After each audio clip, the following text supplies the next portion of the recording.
The Baltimore Orioles, when being projected to be one of the best teams in the league for years to come with one of the brightest futures in all of MLB, to starting the season off 14-23. In 2021, the Orioles were the worst team in the league, finishing 52-110, but the next season they improved by 31 wins, finishing 83-79.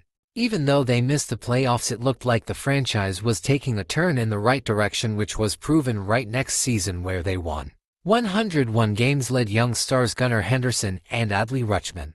They ended up getting swept in the division series by the future World Series champion Texas Rangers, but there wasn't too much panic in Baltimore due to the projected bright future, along with having the best farm system in baseball. In 2024, they regressed a little but still won 91 games, but got swept in the first round, and this season have gotten off to a nightmare start and are currently one of the worst teams in baseball.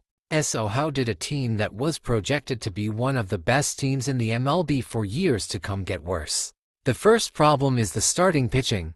They lost their ace Corbin Burnes in the offseason and didn't try to find another ace to replace him, but instead signed Charlie Morton, Kyle Gibson, and Tomoyuki Sugano, who are all 35 years or older at the end of their careers. They signed Morton to a one-year $15 million deal, which has been an absolute disaster, with Morton having the second worst WAR as a pitcher and being 0-7 with a 9.38 ERA to .08 whip. Sugano has been solid so far with a 2.72 ERA and 1.01 whip, but barely strikes any batters out, while only having a slightly above average ground ball rate and giving up 7.6 hits per 9, suggesting his stats will get worse as the season moves along. Gibson recently returned from injury and has given up 12 runs into games already. The other two starters, Creamer and Povich, have been awful too. They also have their best pitcher Zach Eflin on the IL, along with Grayson Rodriguez, Kyle Bradish, Tyler Wells, and Trevor Rogers. The Orioles rank bottom 5 in starting pitching ERA, whip, strikeouts per 9, hits per 9, and home runs per 9, with the only positive stat being walks per 9, where the bullpen has been nearly as bad, being bottom 5 ERA, whip, hits per 9, and home runs per 9, and are 24th in walks per 9 and 11th in strikeouts per 9.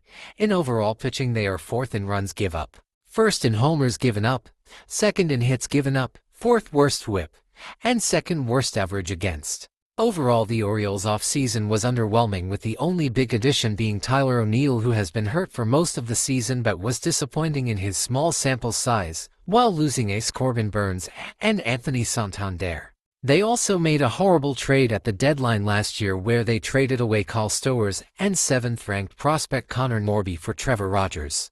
Stowers has been off to an incredible start in 2025, while Rogers was awful last season and had to be sent down. He was so bad. The Orioles were one of the best hitting teams in baseball last year, but have been extremely disappointing at the plate this year. They rank bottom 10 in average, on-base percentage, OPS, runs, and stolen bases. Of their 4 qualified hitters, they are batting a combined .224 with a 683 OPS.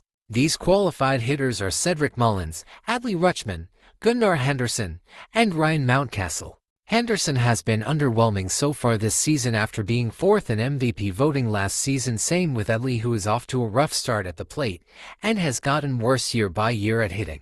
Ryan Mountcastle has been atrocious, posting a 559 OPS, but Mullins has been solid, getting on base 34.5% of the time with a 784 OPS.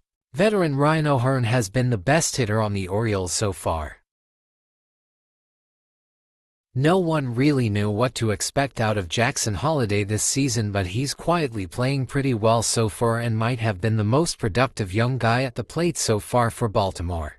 Heston Kjerstad is another young guy off to a terrible start, along with Westberg starting slow before getting hurt. Overall, the young guys on this Orioles team haven't produced the way we expected offensively, with the only one exceeding expectations so far is Jackson Holliday, who some people already wrote off as a bust last year. The Orioles only bat 190 with runners in scoring position as of May 9th, which is another stat explaining the Orioles' offensive struggles. They have also dealt with a lot of injuries, with guys like Henderson, O'Neill, Eflin, and Westberg missing time, and Rookie of the Year finalist Colton Cowser is on the 60-day IL, along with 3 starting pitchers in Kyle Bradish, Grayson Rodriguez, and Tyler Wells, along with reliever Andrew Kittredge, yet to play this season. The Orioles have also been one of the worst defensive teams in baseball with -7 outs above average, with Edley, Henderson, and Holiday all having negative fielding values so far. Do you think the Orioles can bounce back, or will they have to go into another rebuild? Let me know in the comments, and like and subscribe if you enjoyed the video and want to see more baseball content like this.